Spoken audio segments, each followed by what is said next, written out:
Hi everyone, you're welcome back to another yoga video. Today we are exploring yoga for stiff joints, yoga for painful joints, yoga for tightness around the joints. Let's get started.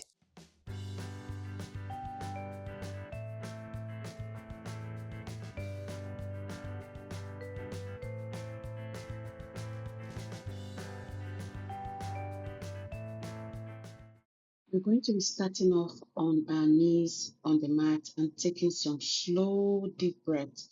And then we're going to go to a comfortable seated position doing cat-cow. So you're inhaling, open up your chest, deepen your spine, and exhale, you're going to round your back. I'm going to do that one more time. Inhale, open up your chest, and then slowly come to a comfortable sitting position. You can sit in your lotus pose, but if that's too hard, you can keep your legs long. Lengthen your neck and just stretch out to the side. We're going to place our left hand beside us and then lengthen out the right side over our head. What this does is it stretches our shoulders and it warms up all the way down to our back. We're going to repeat the same sequence on the left hand side by inhaling, lengthening, and exhaling, lifting back up. We're going to keep doing this until we feel like we are warmed enough. Next, we're going to interlink our fingers and stretch our arms opposite. Now, this is just going to make us rotate and stretch the joints around the shoulders, all the way down to the elbows, the wrists, and then a little bit of our fingers. So we're going to try and go side to side. After that, you're going to take one deep breath and then place your right hand over the left side of your ears and pull down a bit. So just gentle, not too forceful, but in such a way that you can feel that you're stretching your neck as much as you can. And the truth is, what causes neck pain and shoulder pain or stiffness around the joints are simple things. Probably the way you sit, the way you slept, or standing in a particular or being in a particular position for too long. So it doesn't have to be too intense. All you need to do in this exercise is to hold on to your chin and stretch your neck backwards. After that, you're going to find your balance, catch your breath, and then we're going to come on all fours. And we're going to take our proper alignment in cat cow. So we're going to inhale, head up. Exhale, round your back. You're going to do this as much as your back, your joint around your shoulders allows you. So inhale and open up your hips and stretch out in child's pose. Now, for stretching out the muscles and joints around the shoulders, there are different approaches. You can either keep your hands long or you can do this side twist in child's pose. So you just take your left hand underneath your right elbow, take a few breaths, and then repeat the same twist on the other side. What this does is it allows you to go into the joints around the shoulders and hit it from different directions.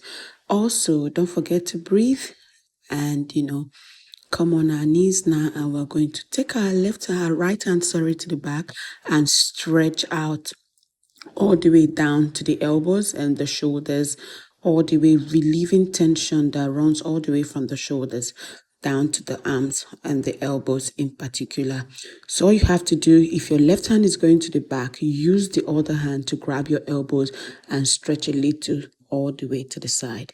After one breath, you're going to come and then lengthen either the left or the right leg in front of you.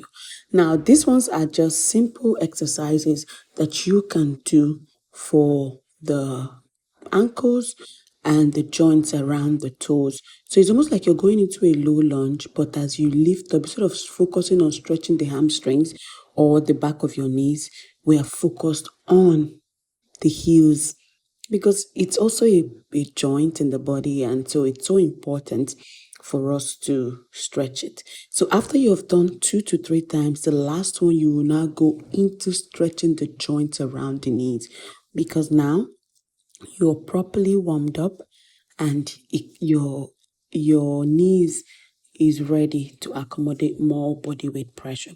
We're going to repeat the same exercise on the right leg. So inhale, you're hinging at the hip, and exhale, you're stretching the heel. So your toes are pointing up, but the ball of your heels are being lifted up. It's a very good stretch for your ankles, your toes, and then lastly, for your knees. So if you have a knee injury, you're recovering, this position is called half split or Hanumanasana. This pose is perfect if you want to improve flexibility and all that. Catch your breath. We're going to come to seated butterfly. So the soles of your feet are together. This one has a way of stretching the hips, the inner thighs. So all you have to do is just breathe and count.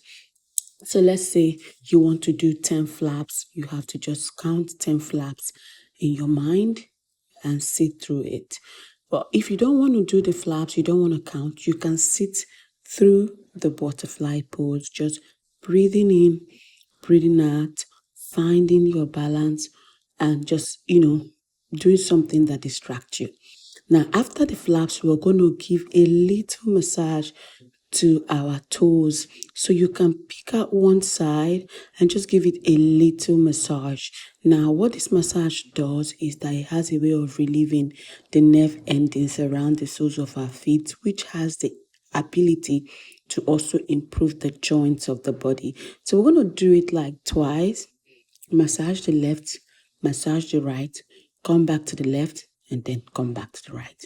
Now you're going to tuck in your left foot, place your left hand on your right knee and your right hand on your left toes and push forward in a stretch like I'm doing now. Catch your breath, push forward. We're going to just do as much as you can. So beginners, 5 to 6 times is okay because it's quite intense. You're putting your body weight on your knees. But for advanced, you can do 10 to 15 or even 20. And then when you have done up to that, you're going to adjust yourself and repeat the same exercise on the other side. So all you have to do is place your left hand on top, your right hand on top of your right knee, and then your left hand on the soles of your feet and press your body weight forward. Just like the way we did the other time, is exactly the same thing. 5 to 10 for beginners, 10 to 15 or even 20 for advanced people. You can also press and hold, or you can press in and out. You just have to do what works for you. After that, we're going to come to seated, a position that is like a squat. This is called yogi squat or malasana. Now, you see that because our whole joint, our body is warmed up, we can be able to do this malasana. If your body is not warmed up, you're going to be in so much pain because of the hip being opened in this position. But this is completely good if you have warmed up. All right. So we're going to close the legs up, open them up, and sit again in malasana. Now, this time around, you're going to go deeper. So you open and you close. So see, my legs are closed. Now I open and I sit. For the sake of this next exercise, we're going to do one more so you can feel how the joints on the leg instantly loosens. So I'm going to sit and go side to side, almost like I'm doing a fan lunge. But this lunge is not a complete lunge. It's just rocking and hovering with the hip side to side, and then I come back.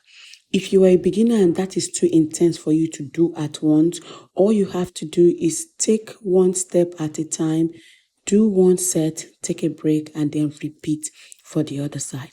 Now, guys, we're going to take a deep breath in, and then we're going to interlink our fingers again. First of all, we're bringing our left hand in front of us, and then our fingers of the other hand wraps it, and we just stretch. It's almost like you just stretch out the right hand, wrap the left hand around in between the fingers, and then stretch it. You can stay as long as you want. It's a very good pose for, not just leaving behind the joints in the hands, because most times you are only focused on the shoulders and the waist and the back. But this actually helps you You'll be relieving shoulder pain caused by stiffness around the joint and also elbow pain. So you're just going to roll clockwise, catch your breath, and then you're also going to roll anti-clockwise. So you can either decide to do inward by taking clockwise, inhale, and then exhaling anti-clockwise, whichever one that works for you, or you can decide to do clockwise first, then anti-clockwise second. Now you're going to catch your breath, adjust yourself as needed. I'm going to take two gentle breaths that allows you to really center yourself, relax your mind, and also the mental part of it. You have to really believe that you feel much better, your joints are loosened, and it's different from when you started and now. So those mental practice, it's very important for anybody that wants to do that. So that was just for you to know that you are done with the pain, the stiffness, and the tightness. They are all gone. So you're just going to come on your knees and stretch your ankles and stretch your heels. We're going to do this side movement with the joints around. Interlink your fingers behind you and bring your forehead all the way down. So as long as you can do, raise your legs, fine. If you cannot, just keep the legs and the heels on the mat. Catch your breath and go straight to downward facing dog. Now, guys, what downward facing dog does is that it allows you to really deeply stretch all those joints, and then you're going to come into that downward dog hip stretch. After that, you're going to just take a few steps and then you're going to stretch out. Hope you enjoyed this practice. I'll see you in my next video. Bye.